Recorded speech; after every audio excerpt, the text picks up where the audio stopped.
আসসালামু আলাইকুম বন্ধুরা, আপনাদেরকে আমি আজকে বলবো যে আপনারা 4টি কাজ ভুলেও বাথরুমে গিয়ে করবেন না।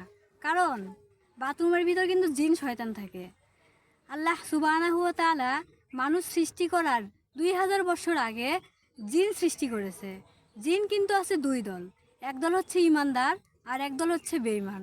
ইমানদাররা থাকে মসজিদ এবং মাদ্রাসায়, সুবহানাল্লাহ, আর বেঈমানরা কিন্তু থাকে বাথরুমে। তো আপনাদেরকে আমি বলি, আপনারা ভুলেও বাথরুমে গিয়ে 4টি কাজ করবেন না। এই 4টি কাজ করলে আপনাদের জীবন চাইতেও পারে এবং বিভিন্ন গুনার কাজেও সামিল হইতে পারেন। সেই কাজ 4টি হচ্ছে, আপনারা প্রথমে বাথরুমে ঢোকার সময় অবশ্যই দোয়া পড়বেন এবং বাম পা দিয়ে বাথরুমে প্রবেশ করবেন। আর বাথরুমে গিয়ে কখনো নিজে আয়না দিয়ে চেহারা দেখবেন না এবং বাথরুমে যাওয়ার পর কখনো উলঙ্গ হয়ে গোসল করবেন না।